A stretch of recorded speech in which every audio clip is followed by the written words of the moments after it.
Hey, what's up guys? Welcome back to another daily Q&A. My name is Travis. Today we are going to be answering a few questions regarding cleanup crew, but before we get into that, I want to say a quick thank you for all the support on this video series. And don't worry, there will be videos coming out shortly that you're not going to see my mug. I will be doing some update videos here in the fish room, the 3D printer / room, show you guys some coral, show you guys the 300, and I do have some DIY projects I want to show you guys. So yeah, so don't worry, we are doing this little mini series for about 30 days, and I think we have like 15 left. So anyways, we are going to be talking about cleanup crew today. More specifically, I have 3 questions and I have some notes, so if you guys see me looking down, that's what's going on. So 3 questions that I want to address that I get quite often via email, and that is, when should I add a cleanup crew to my reef tank? The next one is, how do I go about adding them? Should I quarantine them? Should I just plop and drop? What is the process and what do you think is best? And then the third thing is, what type of cleanup crew should I start with?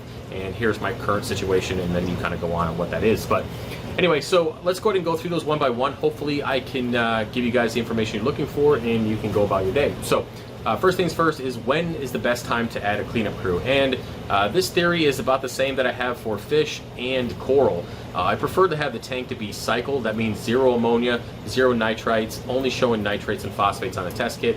And at that point, I feel it's safe to pretty much do anything with your reef tank. But having that initial cycle is extremely important. And I know there are some debates out there regarding adding coral and fish to tanks that are not cycled. I don't think it's very nice. It's kind of like moving into a house early. Do you want to move into your brand new house with no walls or no paint or no flooring, or with just the frame and the structure, or do you want to wait for it to be completely done? I know that's kind of different than cycling a tank, but it's basically the same theory to a certain extent. Kind of stretched it there. Yeah, the tank isn't ready for living animals. I don't feel it's stable enough, so that's why I think and feel that waiting for your tank to be cycled is always the best thing. So with that said, once your tank is cycled, you can add a cleanup crew. Now, moving on to some things along that. So not only is it cycled, no ammonia, no nitrites, only nitrates and phosphates, but you also want to make sure that your water parameters are stable. Now, one water parameter that definitely plays a role specifically with your snails is magnesium. Now, one thing that I found, if magnesium gets a little too high, and I kind of figured this out a few years ago when I had a really bad batch of salt, I think it was reef crystals at that point, but it shot my magnesium up to 2,000 ppm. At that point, my snails were no longer sticking to the glass. They became lethargic and they fell down and basically starved to death and then polluted my tank. So make sure that your magnesium is stable. I haven't really looked into the effects of calcium or alkalinity on a cleanup crew. If there is any, I don't think there is. I don't quote me on that, but I don't think that they really play a role. I really do feel that magnesium does, as that it does impact your snails. So as long as your magnesium is stable, that's between 1250 and 1350 is pretty much the recommended range. You should be good to go. Now, one thing I did notice is that snails started becoming lethargic around 1800 ppm. Some people say 1600 to 1700, but I found that it was really an issue around 18. So, just keep that in mind. As long as you're not up there in those really high mag levels, you should be good to go. Now, moving on to the next thing when it comes to adding them to your tank and when you should add them is, make sure they have something to eat. Now, a lot of people ask, do you need to target feed cleanup crew? Never done it. The reason for that is I've always added them after the tank was cycled and kind of going for at least a month or two, because at that point you have a biofilm. There is going to be a little bit of furriness or algae to a certain extent. Something maybe you don't consider it algae, but it is going to be food and detritus and stuff that the cleanup crew will eat. So as long as your tank is cycled and you're feeding your fish, there will be food either via the glass with some algae or on the rocks with the crabs to pick at. So you definitely don't need a target feed. And as long as your tank is cycled, they're going to eat. There's going to be food in the tank. So that pretty much covers the first question. Let's go ahead and move on to the second one. And this is kind of up for debate, and a lot of people don't like this, but yeah. How do you go about adding cleanup crew to your tank? Me personally, it gets quarantined, and that kind of goes with everything. Coral and fish and inverts, they all get quarantined. Now, one thing you have to remember, and I do have a little bit of a kind of a do not list here, is do not expose your inverts to copper, and do not, I know this sounds weird, do not dip your inverts. I've gotten that question a few times, and there is no such thing as a dumb question. Some of you guys have been here for a while might think that that's kind of a weird thing to ask, but we like to dip our corals, and coral is a living animal, and we dip it to get rid of pests, so why not inverts, right? Well, you definitely don't want to be using dip of any sort or anything chemical wise when it comes to inverts. So best thing you can do is set up a separate tank It can be your coral tank. You can quarantine inverts and coral in the same system because you're not going to have copper, you're not going to have any kind of chemicals in that system, so they can share it together. Now, it could be a whole separate video when adding inverts opposed to adding coral and timing and all that kind of stuff, but either way, you are safe to go ahead and quarantine both in the same tank. Now, some things you want to look out for when it comes to quarantining inverts.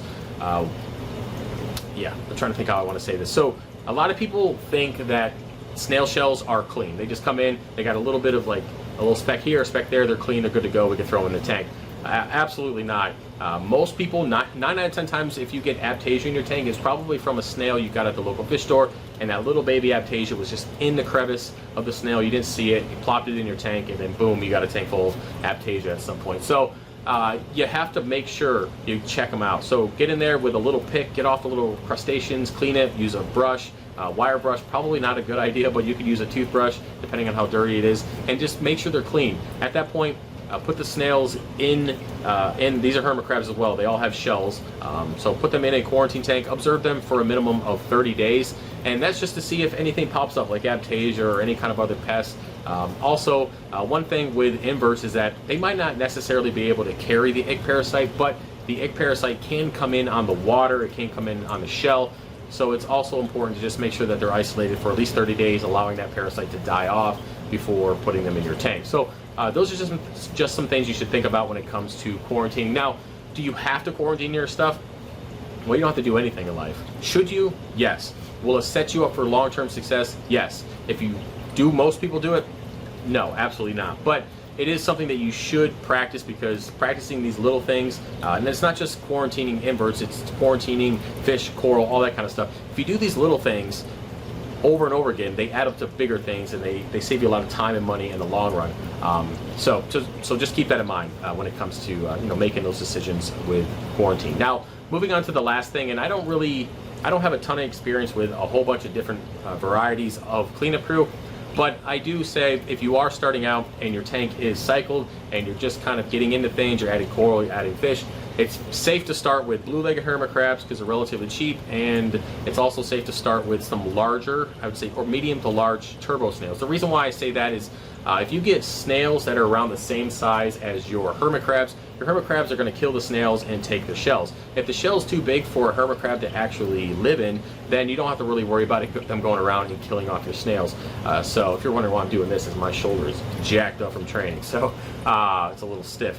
But anyway, getting some snails that are bigger than your emerald crab, or sorry, your hermit crabs, is always a good way to let those snails live a little bit longer. Now in here, I do have some Mexican turbo snails that are like this big, and they've been in there for 4 or 5 years. Not this tank, but they were in the 125 before. They are massive, and there's no crab that I know, that at least not that I can get that's reef safe, that's going to ever take them out. So they're safe and good to go. But I do have a little, like it's got a little white foot, it's probably like this big of a crab in there, and he's been picking off some smaller turbo snails. So just keep that in mind now. So when it comes to basically starter, like I said, turbo snails or emerald crabs, you can start off with Asterina. If you have a sand bed, you can get sand sifting sea stars. I mean, there's other things that you can get like that depending on if you have sand or not having sand. But either way, just starting off with some basic emerald crabs and some basic snails will go a long way to keeping the rock clean and the glass clean, and just kind of having some of that extra biodiversity. So with that said, guys, hopefully you enjoyed this video. I tried to extend it close to 10 minutes. We got like 9. That's not too bad. Now, if you want to support the channel, you can head over to FishOfHex.com. Yes, I am adding coral, but 3D printing is good to go. The turnaround time on 3D printing is down to about a week and a half, 2 weeks, so not too bad. And yeah, really appreciate the support. If you have any more questions, feel free to add them in the comment section, and I'll see you guys later. Peace.